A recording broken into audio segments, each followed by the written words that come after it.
Listener warning.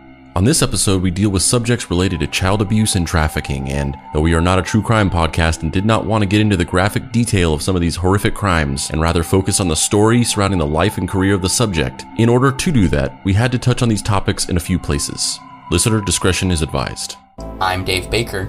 And I'm Andrew Price, and I'm Chris Hansen, and welcome to Deep Cuts, the podcast where we pick a topic and walk you through the ins, outs, and the nitty-gritty so that you can appear like an interesting and idiosyncratic person at your next forced social function. Today's topic is Chris Hansen. Who is Chris Hansen? He's an award-winning journalist with a storied career that dates back decades and involves many impressive feats of investigative reporting. He's exposed the seedy underbelly of the crack epidemic in Detroit in the 1980s, an underground child trafficking ring in Cambodia, and most notably, he was the host of an extremely popular segment on Dateline NBC in the early 2000s called To Catch a Predator, where he and a team of internet watchdogs set up a sting operation where they'd lure child predators to an empty house, catch them on hidden camera, attempting to solicit sex from underage kids, and in some cases, have them arrested by the police.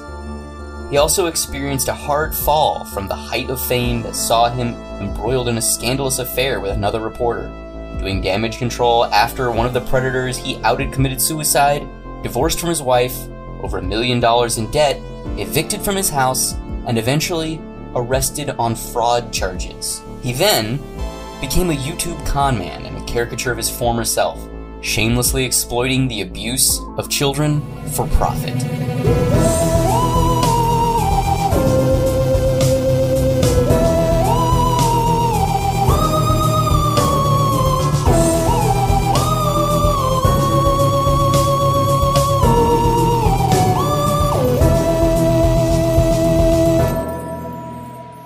So how can I help you? Go ahead, have a seat. I suggest you sit down. And take your hands out of your pocket. Hey, Dr. Alden. Chris Hansen with Dateline NBC. How are you? Well, nice to meet you. Good. We're doing an investigation into the trade of underage prostitutes in Cambodia. And we know that you've frequented some of the places in and around Phnom Penh. Hey, how are you? I'm good. Good. Why don't you have a seat right on that stool, please? Sure. No, right here, sir. No, I know. Please, right there. I'm more than happy to tell you who I am. I am Chris Hansen with Dateline NBC, and we're doing a story on computer predators. Oh, no. Come on. You don't want to touch anybody. We have assisted in 25 arrests, 6 convictions. In fact, in the last 5 weeks, we've had 11 arrests, indictments, or convictions. If you go by the full year with that ratio, we will have more arrests, indictments, and convictions than Julie Posey did in 7 years. Why? Because we have told the public, we've told you, the viewing audience, that you have a role. And 2 things came to mind. One, it was socially irresponsible to let these guys just go because it was harder for the police to build a case. And 2, it was unfulfilling for the viewer to see these guys walk away in the wind just from a practical television production standpoint. I have been in television for 24 years. I just came to get something to eat. And I have very seldom been at a loss for words. Sir, I just came to get something to eat. But I don't even know what to ask you first. You're the evil one. You're the demon. I watched all your shows, To Catch the Predator and all that. You are a piece of Well, okay? I came here to give you a chance to talk about this. You can go and you can up a road. As they made entry, they confronted the suspect. I believe he was in the hallway, and he told them he wasn't going to hurt them, and then shot himself in the head. And he had a pistol in his hand. Small caliber. It was a devastating tragedy, a shock to all of us when the 56-year-old, a man who has prosecuted criminals for more than 2 decades, shot himself. Because the police were not involved in the early online chats, they had to rely on perverted justice, not their own detectives, to know what really happened. Chris Hansen from To Catch a Predator. He has been caught cheating on his wife with a woman 20 years younger than him. Former host of To Catch a Predator, Chris Hansen, has been hit with a civilian harassment charge. To Catch a Predator host, Chris Hansen, has been busted. A warrant was issued for Chris. He was arrested on Monday in Connecticut. Some content creators tried to make this look like somehow I backed a real product. I backed Pablo Escobar. That couldn't be farther from the truth. 911, what are you reporting? Hi, there's a person who's been stalking me online, and they just showed up to my house. They have a bunch of camera people, like they're YouTube stalkers. And the one that's knocking on your door, is he the main one that you said has been stalking you? Yes, he's a stalker. He's yelling things at me through the door right now. Okay, and do we know his name at all? It's Chris Hansen. Do you feel like he is helping the investigation itself? No. Okay. Hey everyone, I thought I'd take a quiet moment today to talk about some of the drama playing out on social media surrounding a potential television project on the Onision investigation. What is the objective here? Because not only do I not know, but your interviewees also don't know. They're not getting the resources you promised them. They're not getting the justice you promised them. So what are you doing? What Chris Hansen was doing throughout most of his Q&A that you saw was deflecting and amplifying. That's very common of someone who is deceitful. It's also very, very effective. Multiple lawyers have already spoken out on this subject and talked at length about how this one action that was done by Chris and his team have irreparably damaged what little case there was against Onision. So Chris Hansen literally destroyed the credibility of one of the only pieces of evidence against Onision that could have actually led to some kind of a conviction or some solid evidence because he pretended to be a part of the FBI investigation and hired a man who deliberately tampered with evidence.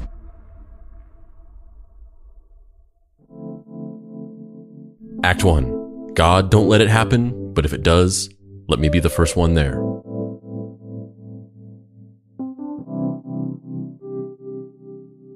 Where is the line between advocacy and exploitation in the media?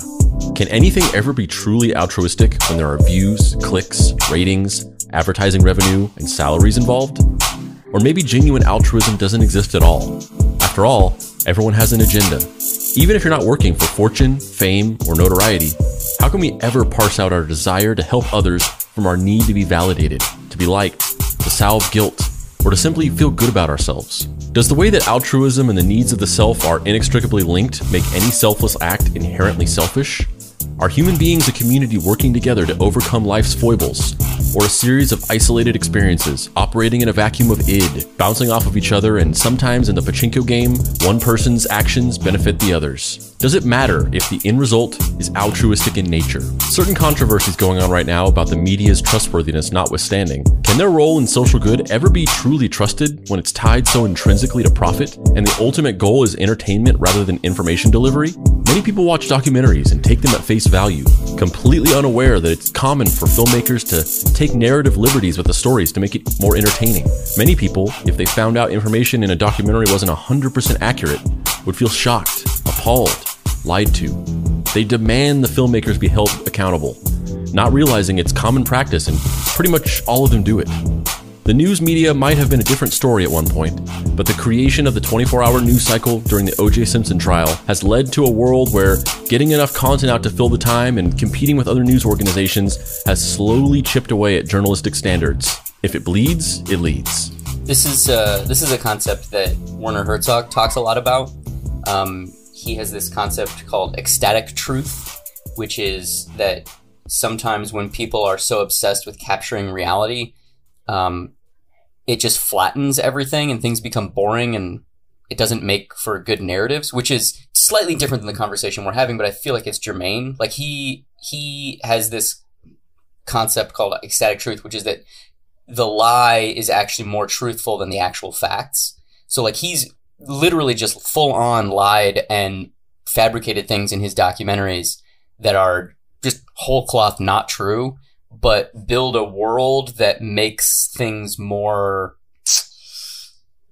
that prove the point that he's trying to make it on a more spiritual level as opposed to a ones and zeros level. Like he hates cinema verite, which if you're not familiar is like the process of trying to make movies as real as possible and, you know, having handheld cameras and going out into the streets and really like making movies the way the world is. He disagrees with that and thinks that that is an exercise in futility, which I think both of these ideas are at play in the way that the media has evolved and now shapes our reality. it's the narrative about emotional truth, and even kind of the branding discussion that we were having on the Bella Thorne episode, which is that specific details and specific facts of certain things don't necessarily matter as strongly as the overall kind of concept that's being furthered or delivered to the person. And, you know, when you have a specific worldview, sometimes as human beings with the flaws that we have of confirmation bias, the overall concept is more important to us than the little key details in both what Werner Herzog is talking about, as well as the 24-hour news cycle. Whenever a person of a certain political affiliation or a certain worldview watches the news, to varying degrees from person to person, they're not really sitting there investing in the details. They're investing in the emotional bigger picture of it. Whenever you are constantly pushing information in people's faces over and over again every day, you have to continue to ratchet up the sensationalism of it. And at a certain point, it becomes less about what the actual story is saying, and it becomes more about the emotional truth of the bigger concept that you're talking about. It's a synecdoche for half of the country's moral fortitude, or half of the country's empathy towards other human beings, or half of the country's desire to be self-sufficient and not give handouts, or whatever these concepts are. The specific stories are not about the stories. They are about feeding into that bigger machine. One of my favorite clips of Werner Herzog is he's in like Santa Barbara or something, and somebody's asking him about this idea of like, why don't you agree with cinema verite as an approach to telling stories? I don't understand. Like, your ecstatic truth thesis doesn't make any sense. And he like kind of starts to explain it, and then everyone starts booing him, and he just stands up and yells, "Happy New Year's, losers!" and walks out of the auditorium. It's amazing. So to anyone who doesn't agree with the thesis statement of this Chris Hansen episode, I preemptively say, Happy New Year's, losers! We'll drop that sound clip in the comments anytime anyone gives us shit when we post this. One journalist in particular may embody all of the gray murkiness of these ethical questions better than anybody else in the world, and his name is Chris Hansen. Hansen grew up in Detroit, Michigan, aka the dumpster fire of the country. As a teenager growing up in West Bloomfield Township, a suburb of Detroit, Hansen watched the disappearance of Jimmy Hoffa and the media firestorm surrounding it unfold before his eyes. The restaurant that Hoffa was abducted from was just up the road from Hansen's childhood home, and he'd ride his bike over and watch from behind the police line as the investigation unfurled. He saw the news vans flock to the scene, and the hum of reporters and camera people covering the story. He became intoxicated by it. His introduction to journalism wasn't covering economic crises, watchdog groups calling out big business, or political reporting. It was seeing people on the front lines, breaking salacious stories, piranhas in the water, racing to be the first one on the scene to inform the public of some shocking new mystery, and maybe even helping to solve it. It created in him a lifelong thirst for pursuing the juiciest, most intense stories, and getting the scoop before anyone else did. He didn't want to just report the news. He wanted to dominate it. This thirst and drive, and also maybe his affluent upbringing, would propel his career forward quicker than most. The salad days were just ahead for old Chrissy Hanhands. No relation to old Tommy Hanhands, director of the Zodiac Killer from a previous episode of Deep Cuts. From there, Hansen went to college at Michigan State University and got a bachelor's degree in telecommunications. He worked for the school paper as a sports writer and did reporting on the college's radio station. Can you imagine a young version of the distinct Chris Hansen voice and cadence coming through the boombox in your dorm room, talking about student council petitioning for the lowering of meal plan prices or something? He graduated in 1981. But before ever receiving his degree, in his senior year in college, he met Howard Lanker, a news anchor for WILX Channel 10 in Lansing, Michigan, who became his mentor. He was hired to work at the station as a reporter before even graduating. On his first ever reporter job, not even graduated from college yet, he was in the right place at the right time and got assigned to cover a prison riot nearby. He was on the scene, covering the riots, and then interviewed prisoners afterward. And because he looked out and was basically the only reporter there covering the story, his segment aired nationally on CNN and NBC. His first ever part-time college job got him a nationally syndicated segment covering a prison riot. Off the strength of that, his career as a reporter started gaining momentum. He worked in Florida for a couple years and then moved back to Detroit. He even got to interview then Vice President George H.W. Bush. The real turning point in his career, however, was in July of 1987.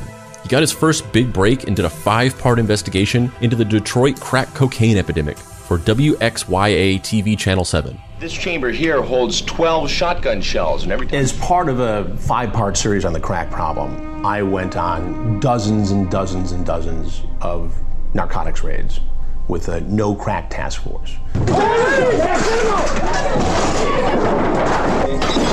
It was crazy. I mean, today you probably wouldn't get away with that. Agents say the gang was well armed. In many of the homes, they found assault weapons. This story had everything Hansen could want.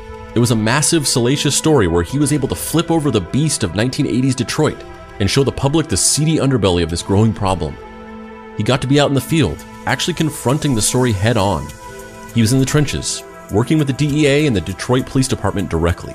He even broke one of the biggest stories in the history of drug reporting, the Chambers brothers. 4 brothers from Chicago who were discovered to control the entire crack cocaine business in Detroit, making $55 million a year from crack sales and dealing half the city's supply of crack. Hansen was right there alongside the police and the feds when they busted the Chambers brothers. He helped blow the lid off the entire operation. But in the course of some of these raids, they discovered a cache of videotapes. And this is one of the drug homes owned by the Chambers brothers, the notorious drug gang. Money, money, money! We rich, goddammit! $150,000 cash. They'd go through the homes, the faucets, 24 karat gold. Now this was amazing stuff. Once upon a time, drug dealers was truly idolized. They had all the man toys that they wanted. This was real journalism. In the early stages of Chris Hansen's career, this whole part is the craziest stuff to me because, you know, we know of all these legendary journalists. We know of Tom Brokaw and, you know, all these people who we see as these like legendary reporters and journalists and newscasters who were there for these like huge events in history. But the stuff later on that we're going to talk about so just eclipses his early career that I feel like, number one, nobody talks about, and I also feel like people don't know about the fact that before what he ended up becoming and what he got famous for, he was a part of some like world-changing news reporting. And it's really nuts that people just don't know that about him. They just know him as one specific thing and nobody has any idea. Like, you literally contributed to like ending a drug cartel in Detroit. Hansen suddenly became a name on people's lips in the Michigan news world. He won Best TV Reporter in Detroit Monthly and was generally celebrated by his colleagues. However, his first big story also resulted in his first big misstep, though the world and even Hansen wouldn't know until years later. As part of the 5-part investigation, Hansen covered a 17-year-old crack dealer named Richard Wershey Jr., or White Boy Rick, as he was purported to be called. The segment about Wershey portrayed him as a child wonderkin of underground crack dealing, becoming a kingpin and major player in the Detroit crack game before even graduating high school. Wershey was busted for possessing 8 kilos of cocaine, the charge which now has him serving a life sentence. You're not trying to tell me that you're an angel, that you never did anything wrong, right? I've been involved in wrongdoing, but I don't feel I did anything to receive a life sentence. Officers say a tussle started, a fight almost, between Wershey, Grissom, and the officers. Investigators say that Wershey took off running. About 25 minutes, a half hour later, the police find him and they roughed him up pretty good, to the point where he had to go to the hospital. For the next 3 or 4 hours, the police are combing the neighborhood, looking for drugs. They got an anonymous tip. Later, more police arrived and eventually they found a box containing 8 kilos of cocaine. However, this wasn't true. Wershey was actually an informant who had been working for the FBI since he was 14 years old, aiding in their ongoing investigation into the local crack dealing community. White Boy Rick nevertheless became nationally known thanks to Hansen's segment, which immediately caught the attention of the FBI. It was majorly unethical for them to have an underage informant on the payroll, knowingly sending him into the lion's den of the world of Detroit crack dealers. They severed all ties with Wershey immediately and covered up any evidence of their informant relationship with him. Without the support of the FBI, Wershey started a career of crack dealing for real, and eventually was arrested and sentenced to life in jail. Rick Jr.'s boss was the FBI. He's believed to be the Bureau's youngest informant ever. I think he earned nearly $40,000 in informant fees. Were you ever a cocaine kingpin? And then in the press, they come out and say, drug kingpin, White Boy Rick. Kingpin of what? Who? He didn't have a drug gang. He didn't have crack houses. Ever kill anyone? No. Ever order anyone killed? No. I'm sorry to tell you that the legend of White Boy Rick is just not true. This is one of the crazier things to me in this whole story, that they didn't like help him. They didn't put him in witness protection or. No, they were just yeah, they were just like, bye. Well, it was totally illegal and totally breaking a million different code of ethics for them to have a 14-year-old kid working for them, and for the FBI to be like, 14-year-old kid, go deal crack. So when this was revealed, which it was never supposed to be known, it was a total clandestine sort of operation by the FBI, operating in shades of gray. And when it was discovered, or not when it was discovered, but whenever he became focused on, they were just like, we don't know him. What are you talking about? It's awful. Yeah. It's awful. And, it ruined the kid's life. I mean, he eventually found justice and, his case was reassessed, but not until he was in his 50s and having had rotted in prison for the most of his life. So at that point, it's like, cool, I guess I'm out of jail now, but my entire life was just wasted, which sucks. It wasn't until 30 years later, Wershe's ties to the FBI were brought to light and his case was reassessed. To Hansen's credit, he was a vocal advocate for letting Wershe out of jail, and he was finally paroled after spending 3 decades behind bars for dealing crack as a 17-year-old because the FBI asked him to. They even made a movie about it starring Matthew McConaughey. The 650 lifer law that Wershe was convicted under was repealed in 1998. So the Supreme Court of the state of Michigan said that constitutes cruel and unusual punishment. What happens if 3 or 4 or 5, 10 years down the road, Rick, you get out of prison? What do you do then? Start my life over. Try and start from the beginning, I want to go home, be able to raise my kids, have a family, get a job somewhere, man, lead a normal life. Did he get a large monetary settlement? Yeah. I mean, not every one of these situations, but a lot of times when these movies go into production, they kind of do it with it in mind that they're going to make the person like an executive producer and get them paid. Yeah, that's not even what I'm talking about. No, you mean from the federal government. Yeah, he did. But in addition to that, he also was sort of brought on as a producer of this film. So he saw monetary gain from the film as well. From there, Hansen worked for WDIV TV Channel 4 from 1988 to 1993, before being hired as a reporter for Now with anchors Tom Brokaw and Katie Couric. Before leaving Channel 4, however, Hansen... Hold on. Let me see if I can do this. Tom Brokaw. Tom Brokaw. Now you're just trying out characters. Like that wasn't even organically woven into anything. Tom Brokaw. I don't actually know what he sounds other than Tom Brokaw. That's all right. Tom Brokaw. It's not bad. It's more Thurston Howell III from Gilligan's Island, but I would have to hear him. I need to hear what Tom Brokaw. It's kind of like that. It's not bad. It's definitely no. I'm Tom Brokaw. it's definitely not as good as the time you tried out a Marlon Brando impression for the first time and it was like solid. But yeah. Yeah. Before leaving Channel 4, however, Hansen made the most pivotal decision of his life, something that would shape the direction of the rest of his career and lead him to where he is today. He befriended a fellow reporter who had been recently hired at the station, Kevin Dietz, and before leaving, gave him his beeper full of contacts.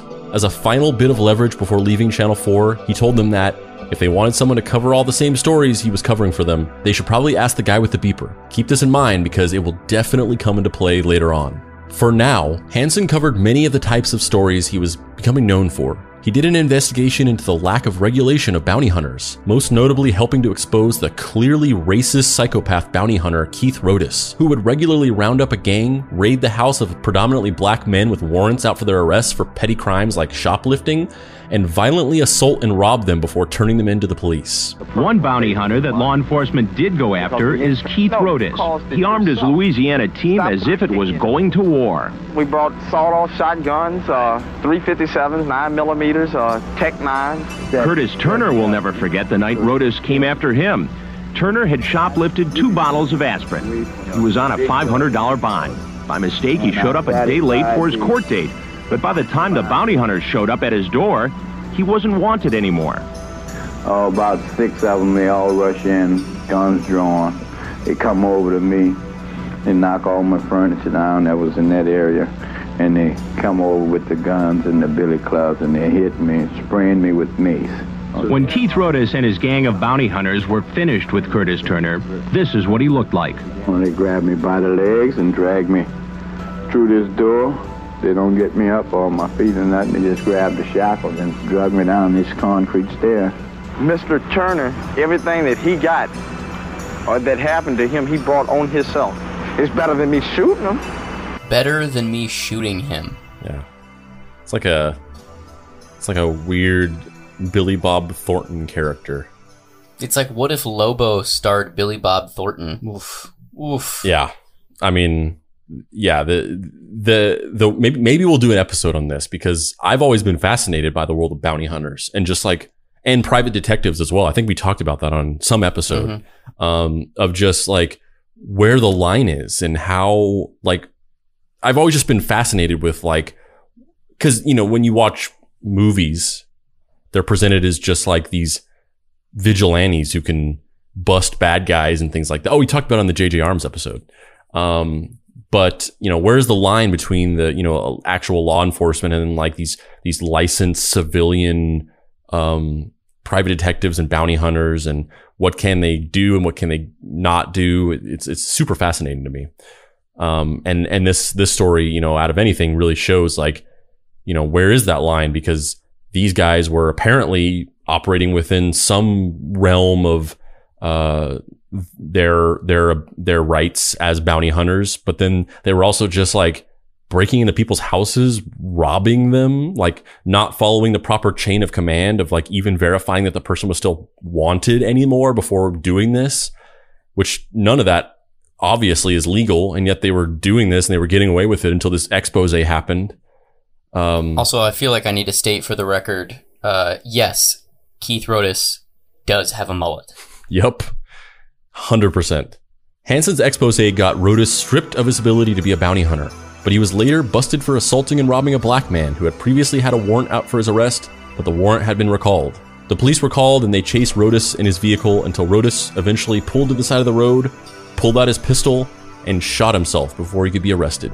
Dude could not live in a world where he wasn't allowed to indiscriminately beat black men without repercussions. In 1994, Now merged with Dateline NBC, and Hansen was one chess move closer to fulfilling his destiny.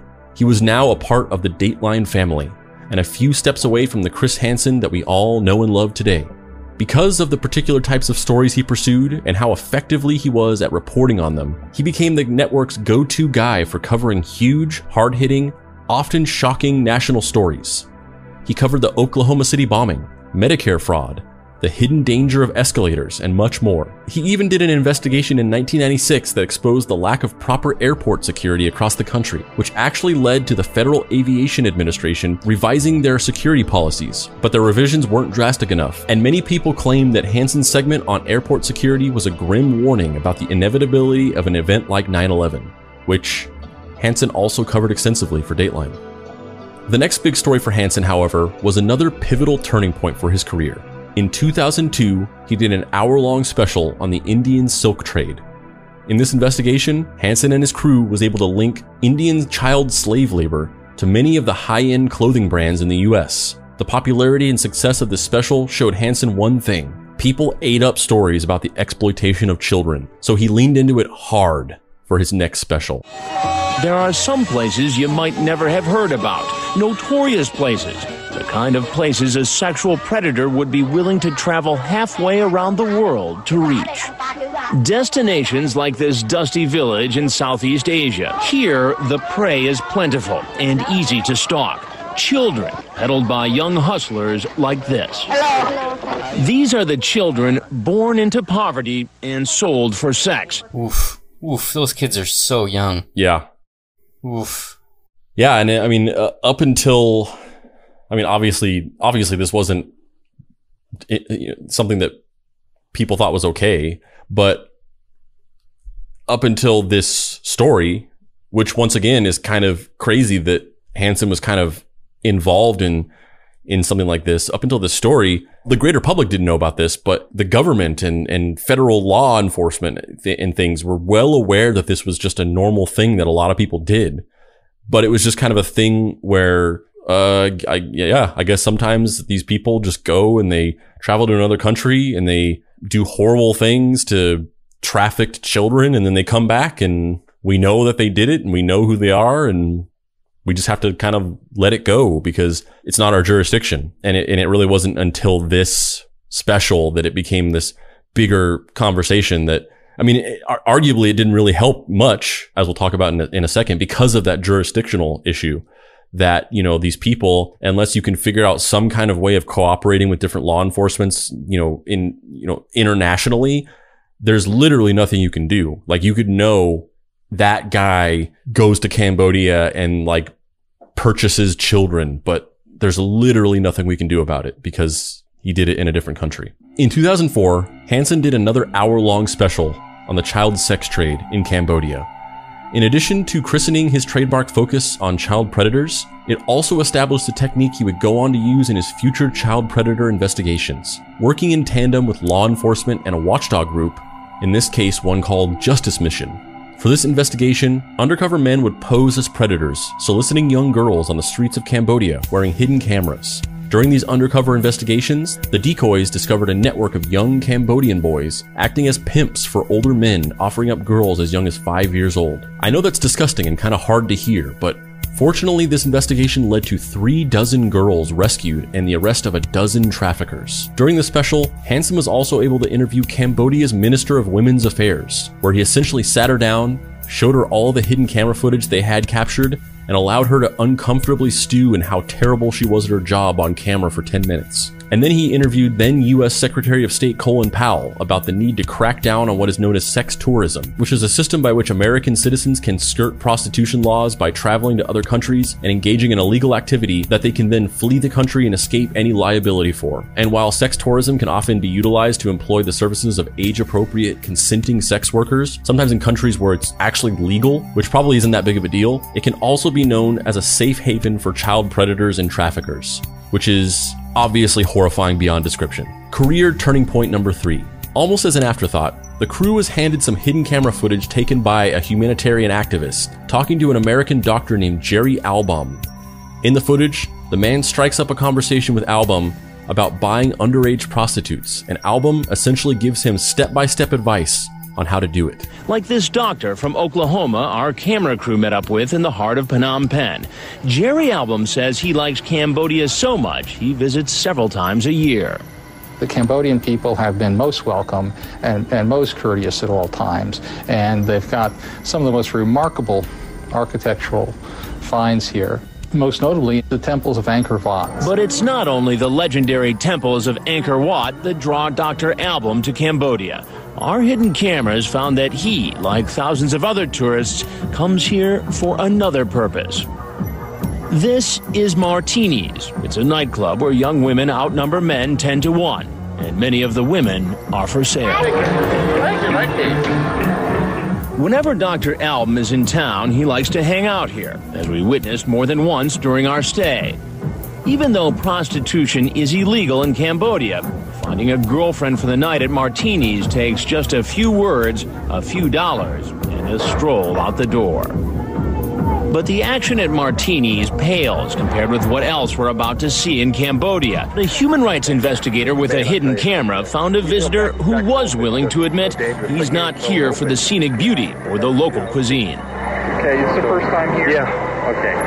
Come here for a second. Yeah. When the camera was hidden, this American prowling Svepak was happy to brag about his exploits. Usually I buy out three girls, really, for $50. Take them for the whole night.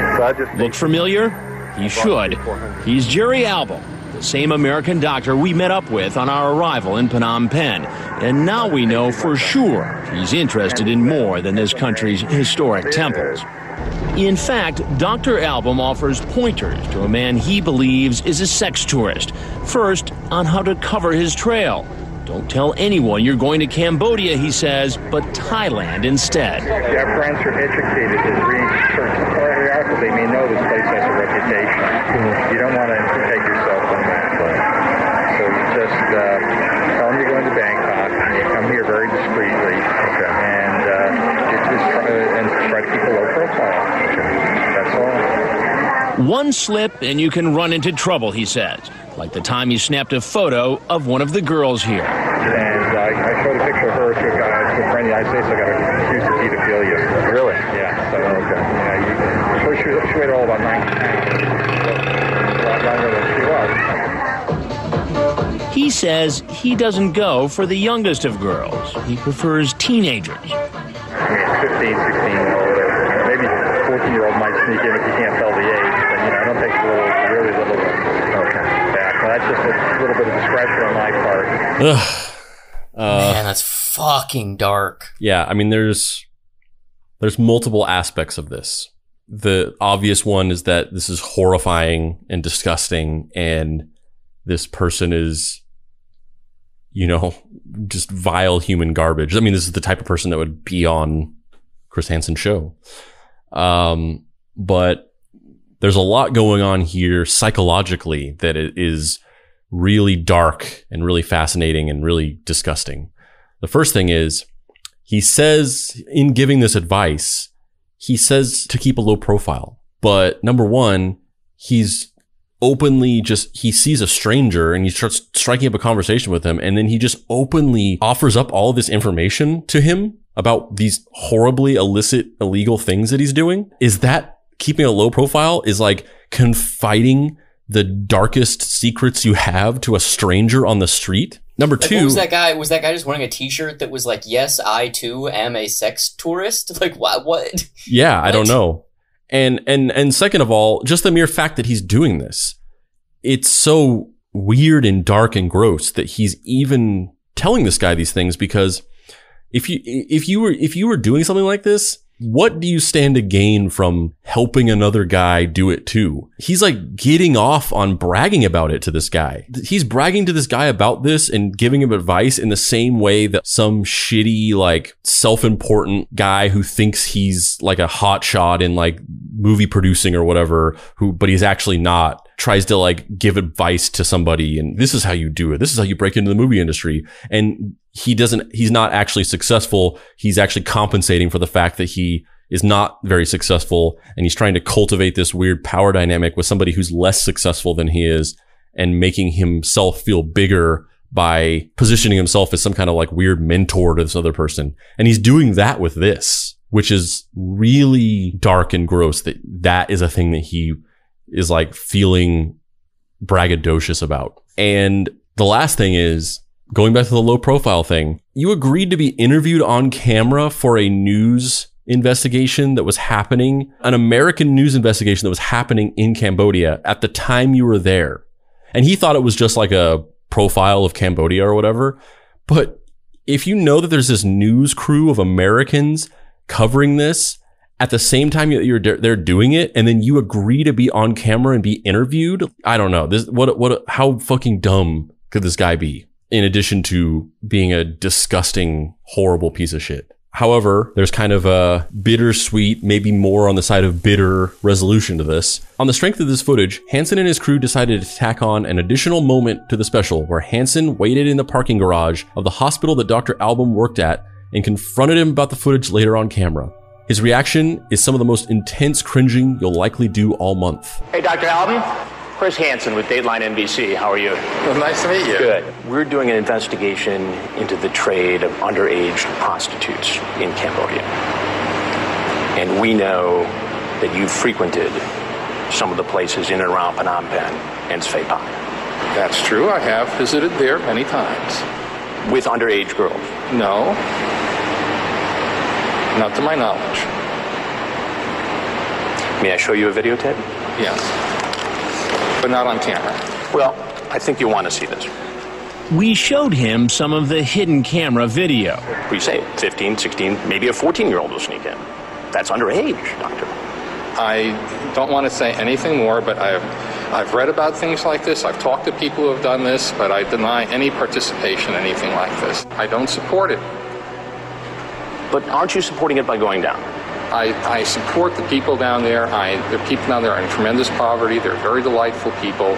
And I'd like to go down there and visit my friends and support the people that I know. Dr. Album says he hasn't violated any laws, especially a U.S. law aimed at Americans traveling to other countries to have sex with children.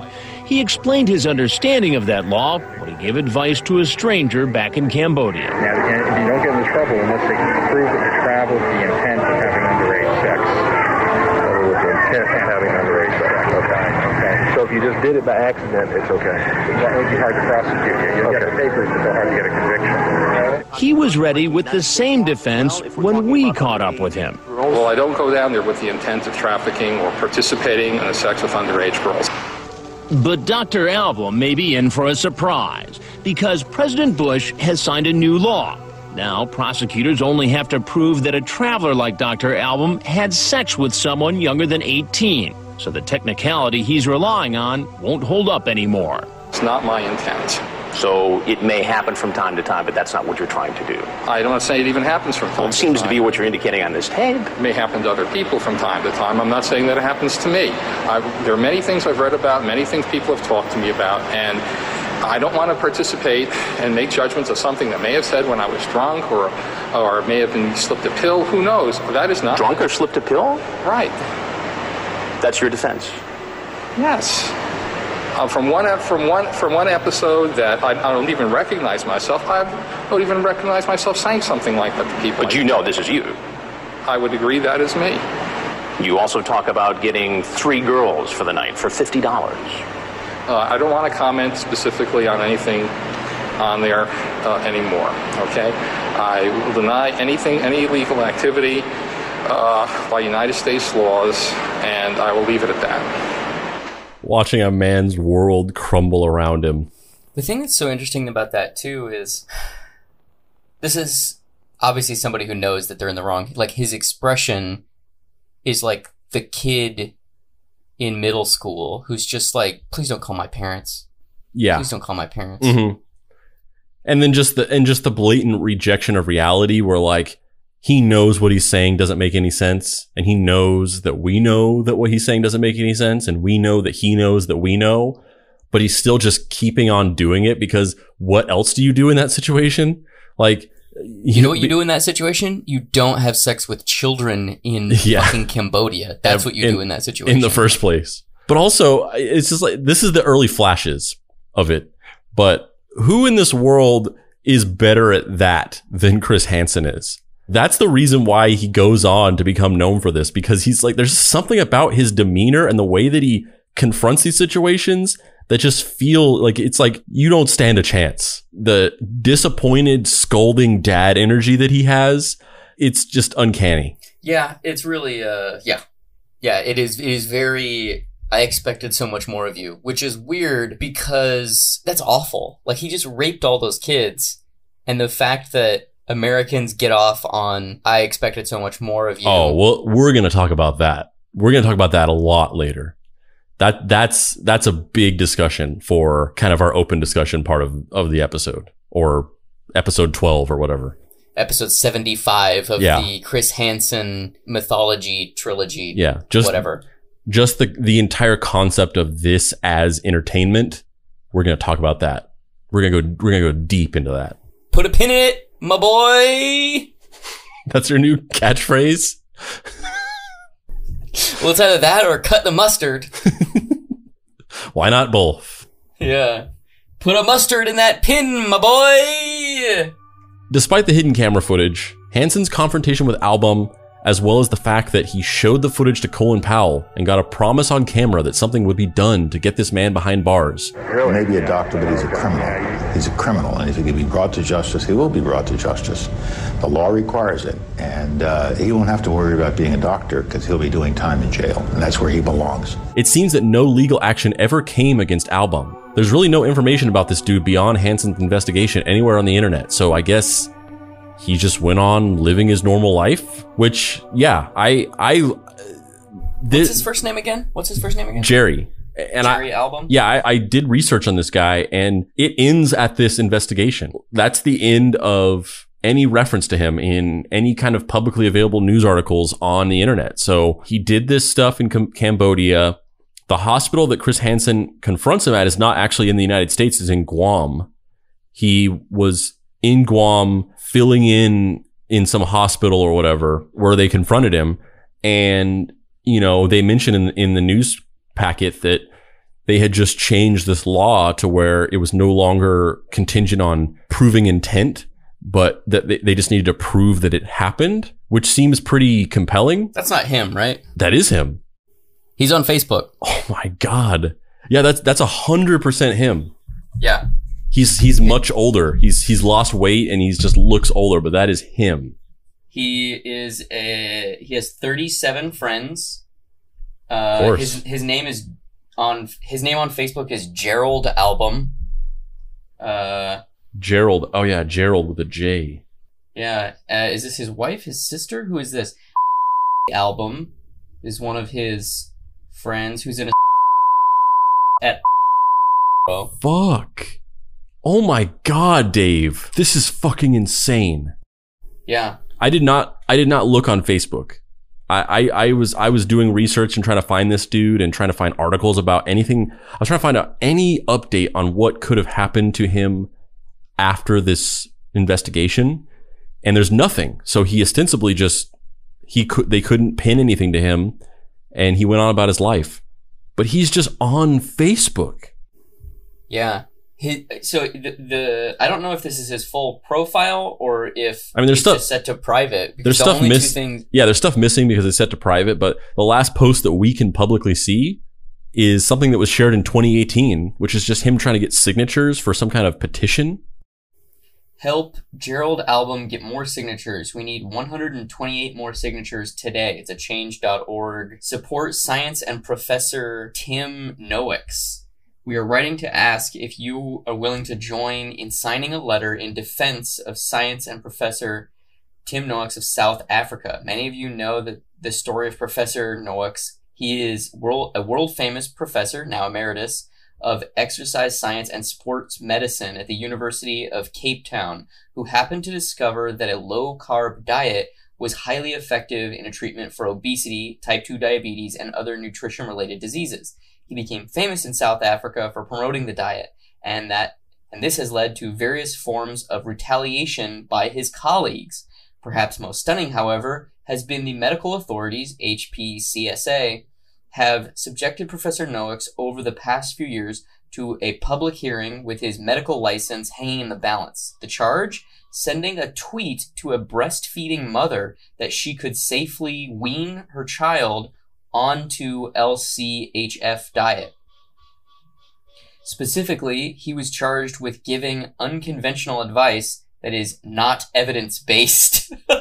Professor Noakes was actually acquitted last April, but the medical board is appealing its own decision, although there are many disturbing ethical issues surrounding the HPCSA's treatment of Professor Noakes. The petition will only focus on the fact that his advice is evidence-based and that this evidence is acknowledged by groups of physicians, other healthcare providers, scientists, and researchers. So basically, he's trying to get a bunch of people to sign a petition to defend this doctor. Yeah, and that's a post we can see, and you can see comments, people being like, "Incredible! I signed it. Thanks. He is a modern Galileo." That Jerry Album said that, and then the only other post we can see is a picture of him, where he is much thinner. I mean, the listeners at home, you didn't see him in the first place, but he was a middle-aged, kind of slightly balding, sort of rotund gentleman. And in this picture, which is from much more recently, he is basically lost all of his weight. He's really skinny, but noticeably older, wearing the age of a man who has a horrible secret weighing on him that He's terrified he's going to come back to haunt him any day now. That photo, the photo in question was posted on April 12th, 2016. Around the same time, who I'm assuming is his wife, she commented, "Looking handsome." So, you know, that's cool. Yeah. I mean, this is his sister. I bet it's his sister. She works at bro. That's insane. Like, he did not get prosecuted because of whatever international jurisdictional issues or whatever, but like this is all over the internet. Like, this was a nationally syndicated special back in the early 2000s, and now it's just all over YouTube. Like, you go to YouTube and you can type in anything from, you can type in Jerry Album and you're going to get footage of him from this special. You can type in Dr. Predator and that's going to bring up Jerry Album footage. Like, this is all over the place. So that's so insane that he just lives his life normally still. Also, his sister / wife, whoever she is, she way anti-Palestine. Posting a bunch of weird stuff. Weird stuff. Unfucking real. Jesus. Yeah. And like, there is no gray area to what he did. There's no gray area. He did some of the most horrific things that a person can do. Jesus Christ. You think he still does it? You think he... I don't know. I mean, I want to say if I was in that position, I definitely wouldn't, but I think that's because I'm not a psychopath who would ever do that in the first place. So my mind can't even go there. Like, cause I can't even relate to whatever compulsions he might have or whatever. So I have no idea. He has one thing that he's liked on Facebook. A single thing. The author, Nassim Nicholas Taleb. I don't know who this author is, but he's the only page that Gerald has liked. What the fuck? Yeah, he's like one thing. And he's following 3 people. Dr. Paul Mason, Yoga, and Marika Sorbos. This is so strange. What? Yoga? He lives in... This is so weird. I don't know what's weirder, the fact that this guy is just on Facebook, or the fact that I found him in like 30 seconds. Yeah. You just typed in his name and it was right there, and it's 100% him. Can I see a picture of him again? Can I see a picture of the older one or younger it's him? It's definitely him. Is it? It's definitely him. I think this guy looks like... This is the best footage. It's 150% him. That's him, right? It's 100% him. He's lost all the weight, and he's older, obviously, but it's 100% him. Yeah, the nose is the same. His eyes do that kind of slanty thing that make him look like he's always wincing. Mm-hmm. Wrinkles in the forehead is the same. He has less hair, as of 4 years ago, obviously. Still rocking that weird 90s mustache, though. Man. Yeah, that's him. Jesus. Wow. Well, yeah, I mean, I didn't mean to derail your... That hits harder than my conclusion. Dude, he has a brother, too. Album. Who's an at... What the fuck? This is so weird that his whole family is just right here. We're on Facebook. There's no way we don't know about this horrific thing that he's done because it was on national television. He was caught directly on camera saying these things. Wow. Album, his sister, I'm assuming. She posted 1 hour ago, and she's just posting a video of a rainbow. It has 37 views. This is so weird. Wow.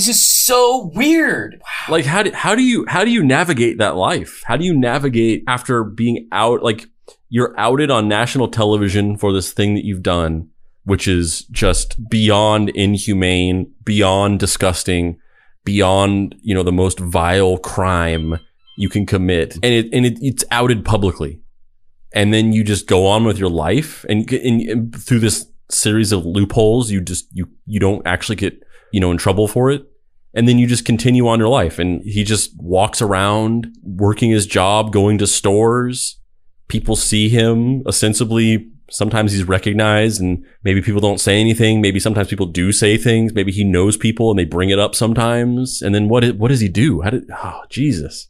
How does he navigate that? I have no idea. Man. So aside from that, seems like nothing ever came of that story. He literally talked to Colin Powell and showed him the footage, and Colin Powell was like, this guy has to go to prison, but then never followed up with it.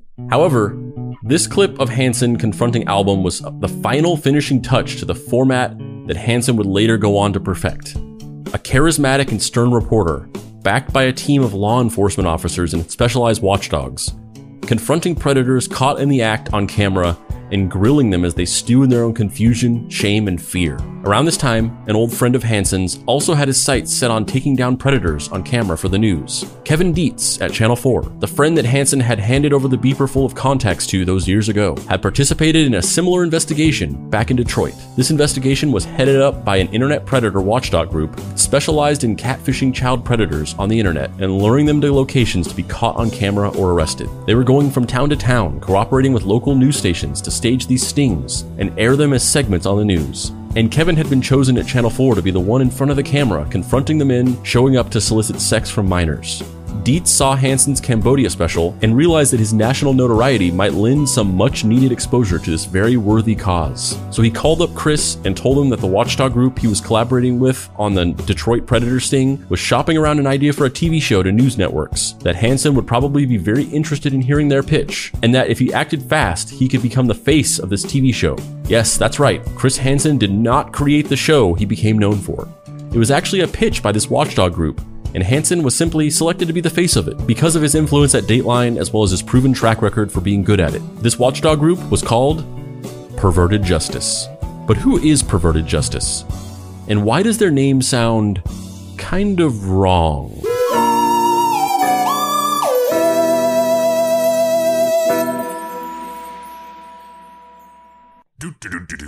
Demon humming songs that he only knows from his planet that humans don't recognize. Oh, hey, Dave. You by any chance happen to have any more of those, Picture box book things that you make or whatever? Hey, Hilsmer, you mean comics? Yeah, something like that. Well, I don't have any with me right now, but I do have 2 new comic book series that are starting up. I wrote a Star Trek series, Star Trek Voyager 7's Reckoning, which comes out November 11th. And the way the comic book industry works is that you have to pre-order comics in order to make sure that the stores order enough. If you wanted to pre-order it, you would go to a comic book store or go online and use the code SEP200455. I also have a create-your-own series coming out November 25th called Night Hunters with artist Alexis Zirit, which is about 2 brothers in Grand Caracas 100 years in the future, one of which becomes a cop, one of which becomes a drug dealer, and they have to fight their way through the seedy underbelly of the dystopian Venezuelan police state, which you could pre-order with the code SEP201264. Yeah. Great. Cool. That sounds amazing. Love it. Love every word that you just said. I'll take whatever. 50? Really? Wow. I didn't know you read comics, Hilsmer. Oh, you're supposed to read them? There's a thing about space demons where when it's the summertime, we actually get very cold instead of hot. So I was actually just looking for some kind of kindling for the fire in the living room. Oh, that explains what that bonfire was. That was a sex thing.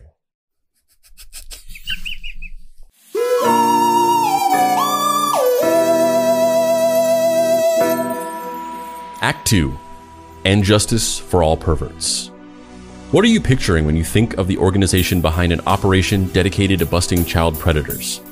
A team of dedicated and passionate empaths altruistically burning the midnight oil to bring these vile criminals to justice? A lone gunman-style group of world-weary vigilantes consumed with the obsession of exterminating corruption in the world? How about a bunch of internet trolls with questionable motives who just find it funny to watch pedophiles squirm?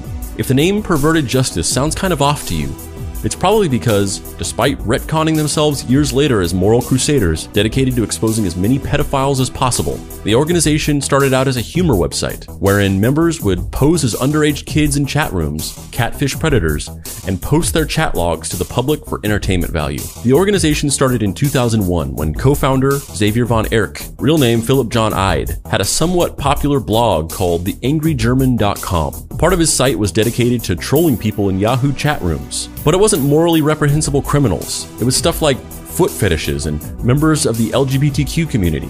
Eventually, he had the idea to troll pedophiles, which was less about a desire to expose them and more just an escalation of his chat room trolling gimmick that was becoming more and more popular. If people eat up these hilarious chat logs of me making fun of dudes who are into feet, they're gonna love me outing actual real online predators. It was the equivalent of a stand-up comedian finding their voice after years of experimentation. What's the deal with these pedos?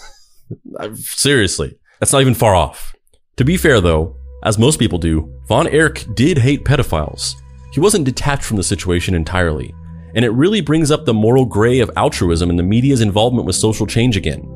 Von Erck was undoubtedly catfishing child predators because he thought it was funny. It was ratcheting up the clicks on his blog, and later on, as he started to craft his own mythology, he convinced himself he was some kind of moral crusader having a positive impact on the world, which undoubtedly boosted the ego of a lonely, self-described misanthropic loner internet troll who opined to hate humanity. However, it makes it hard to believe that he was really trying to do a morally righteous thing like he now claims he always was, when you read some of his early blog posts from this time, like this one where he expresses his misanthropic worldview. Humanity is, at best, a festering sore of illogical individuals who strive to be special flowers, unique and open-minded.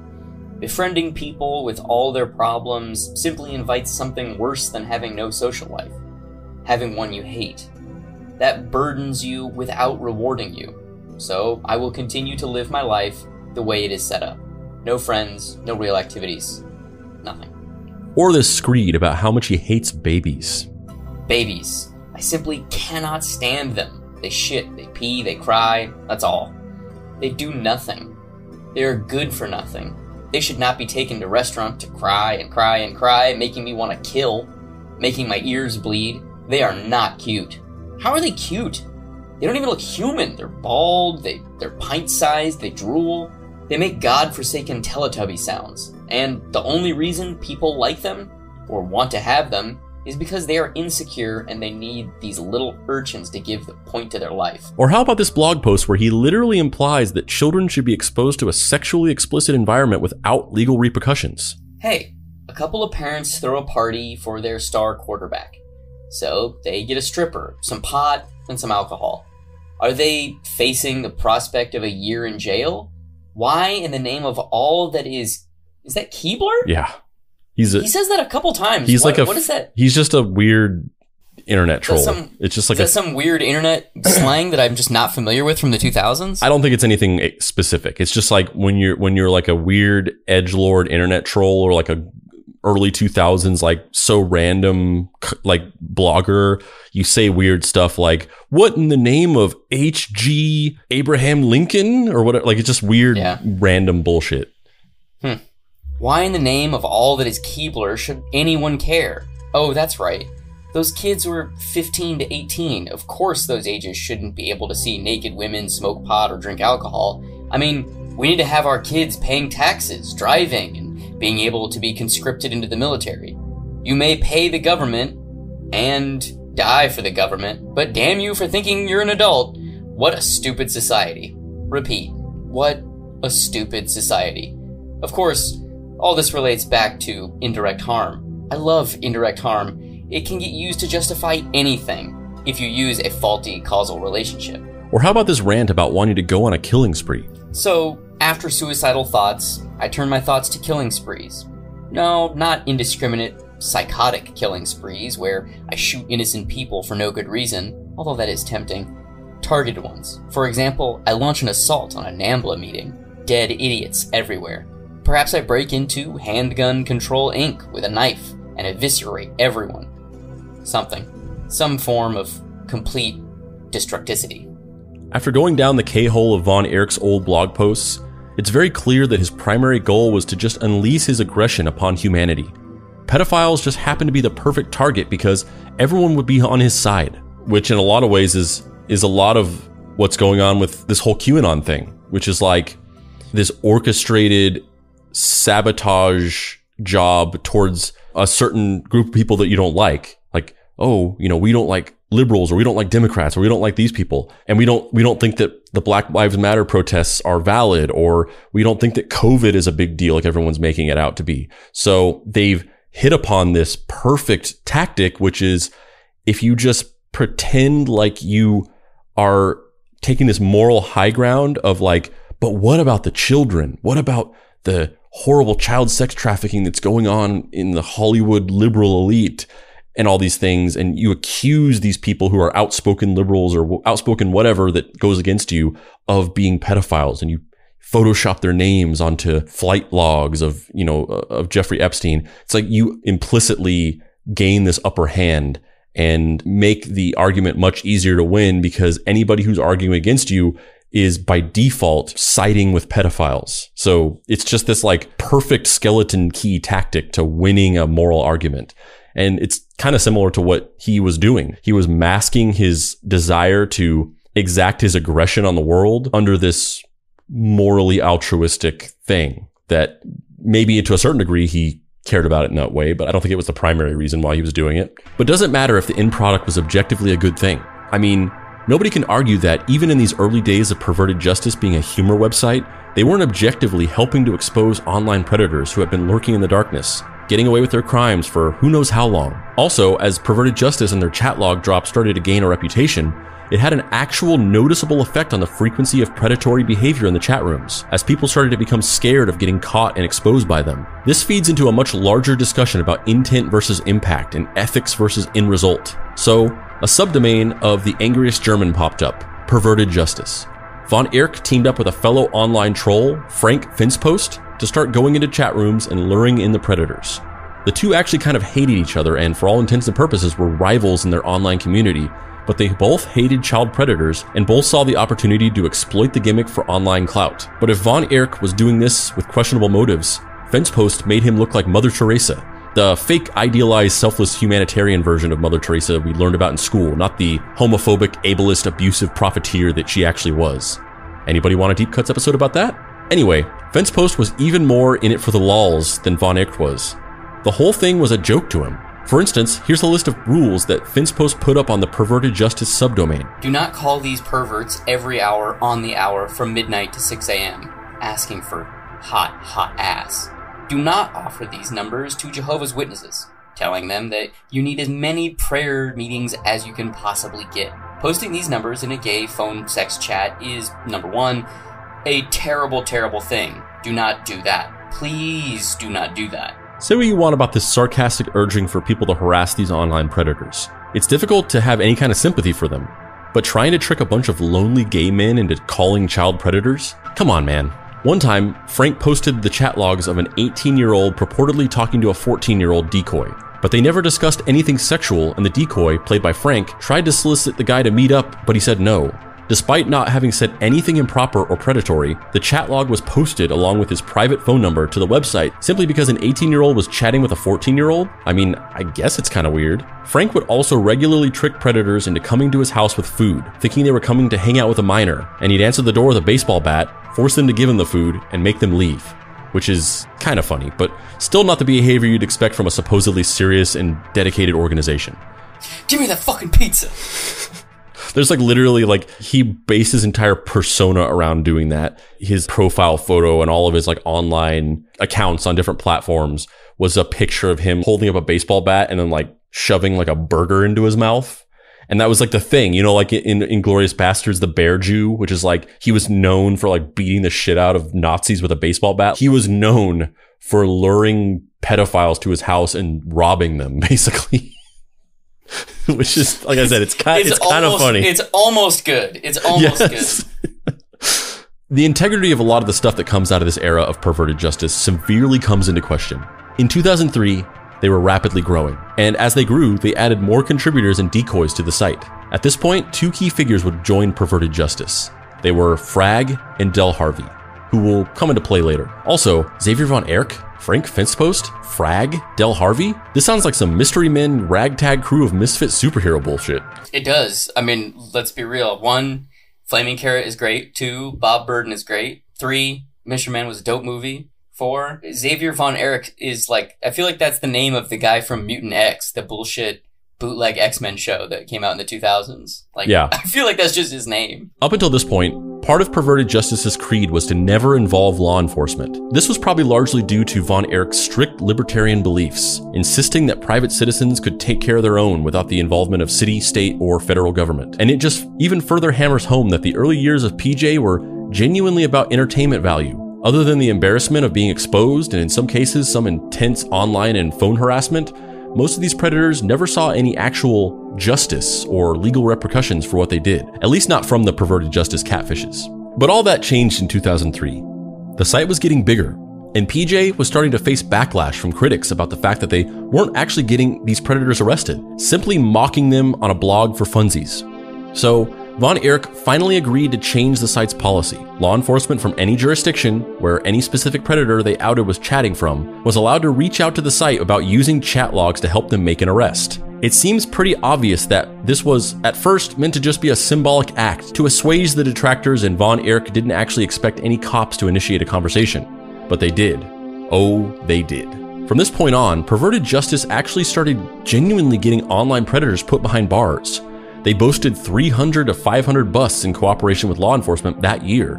By 2004, it had doubled to nearly 1,000. Von Erich, undoubtedly surprised by the response from law enforcement, gobsmacked by the fact that his silly website was actually becoming a real resource for criminal justice, and drunk on the righteous indignation of backing into the role of hero of all children and parents, made a sharp left turn in optics at this point. Suddenly, it wasn't for the lulz anymore, and he was no longer a misanthropic loner. Perverted Justice was a serious watchdog group dedicated to ending the scourge of online predators. Von Erich was their savior-in-chief. Yet another puzzle piece falls in place, and not one of the corner ones, a middle piece that's just a solid color, one of the hard ones.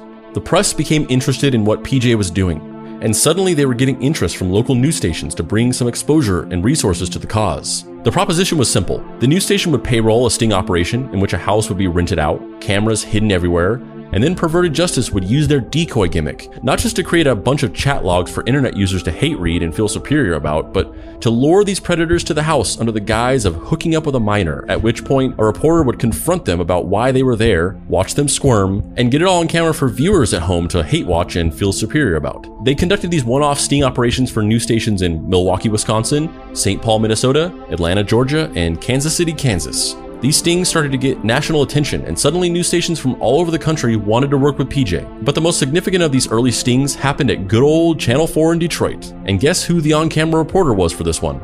Kevin Dietz, the friend who Chris Hansen had gifted his beeper full of contacts before leaving. The national attention brought some heat to Perverted Justice, and riding that momentum all the way to the top, they started pitching the idea of doing a show based around their stings on a national news station. And Dietz, who had the insider information from working with him, reached out to Hansen to tell him that the idea might be right at home at Dateline where he worked. After all, Hansen had helped him out at a pivotal moment in his career, and he had a proven track record of being exactly the right person to be the face of a show like this. Hansen and Dateline started talking to them, and despite a bidding war amongst news orgs, Perverted Justice ultimately chose NBC and Dateline, largely because of Kevin Dietz's personal endorsement, but also because one of the predators they busted in one of their several stings was a higher-up executive at ABC. Talk about a conflict of interest.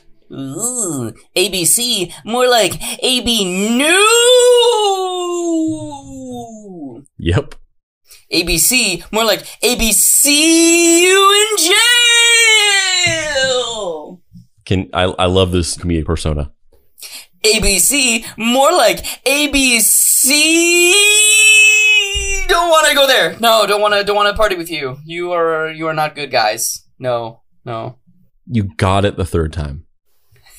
Perverted Justice had always had detractors. People who were critical of their ethics and practices, who labeled what they did as vigilante justice, who thought their work was shoddy and wouldn't be able to stick, as well as those who heavily criticized the fact that they didn't work with law enforcement. But now more than ever, they needed to get their household in order before receiving the kind of attention that a nationally syndicated news program about such a serious topic would bring them. So Von Erich started making some major changes to their practices. First and foremost, Frank Finspos was fired from the company. Finspos would later claim that the firing was because he was critical of Perverted Justice's sudden commitment to securing convictions for their chat logs and stings, even more cementing how he in particular really was just doing it for the laughs and public humiliation. But Von Erich publicly said that it was because he had threatened his girlfriend, and even if both of those things were true, which it seems like they probably were, the underlying main reason was probably just de-risking PJ's public reputation. Fence posts had always been an unpredictable and unruly part of the organization, much more volatile and doing the job for ethically gray reasons than anybody else, and they just couldn't afford the bad PR that his involvement would bring them. What do you think Frank Fence Post is doing these days? We're gonna find him on Facebook.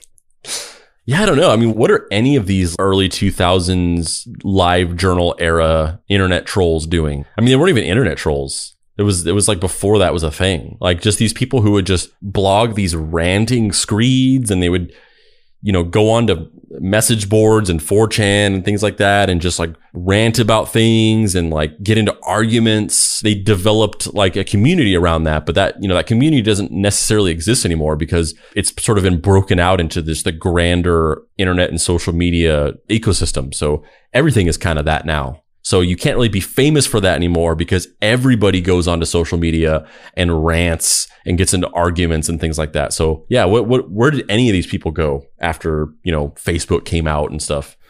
In an interesting twist, Frank Fence Post's, I don't know what his real name is, but obviously Frank Fence Post is an alias, it's a pseudonym. And that pseudonym is an homage to a First Nations film called Dance Me Outside, where one of the main characters is named Frank Fence Post, which I've never seen, but that's interesting that he named himself after this character. I think he actually was First Nations. Cool. Yeah, I think that's probably why that is.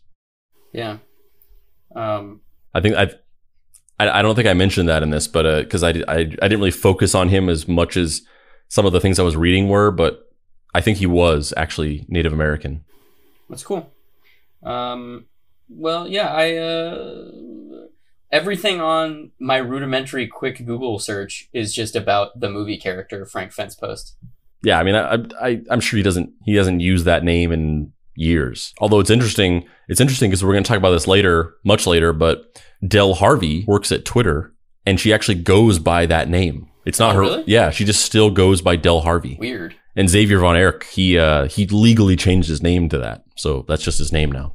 They also started hammering out strict rules for decoying so that the chat logs would be admissible in a court of law. They specifically needed to set ground rules so that the chat logs could not be classified as entrapment, which is a real concern when you are not actually catching a criminal in the act of crime, but rather luring them into a trap and prompting them to commit the crime. So, after kayfabing a watchdog organization into existence, gaining national attention, and establishing themselves as a righteous protector of children, it was time for the next stage in perverted justice's journey. In 2004, teamed up with the nationally known hard-hitting journalist Chris Hansen, Perverted Justice was ready to premiere their TV show to the world. It was originally known as Dark Web, but we all know it as To Catch a Predator.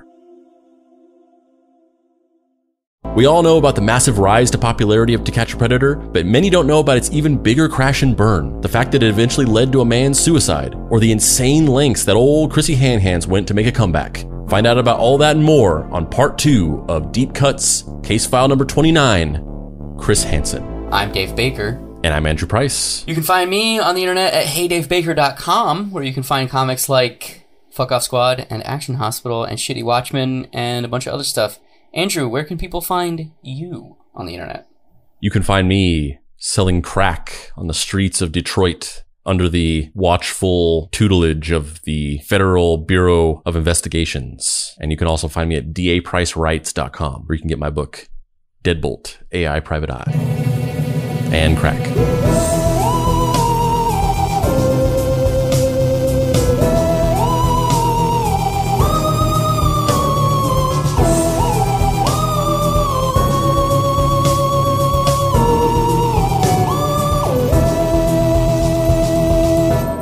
Deep Cuts is a production by Boy Genius Media. If you'd like to find this show and others like it, please visit boygeniusmedia.com or deepcutspod.com. If you want to join in on post-episode discussions, please join the Deep Cuts Podcast Facebook group. Finally, subscribe to our YouTube channel for additional video content. The incidental music for this episode was created by D. Catalano, whose music can be found at wekeepoddhours.bandcamp.com, and Dad Beats. You can listen to his podcast Food Fight, a food discussion podcast, anywhere you get your podcasts, and the Dead Boy Detectives, who?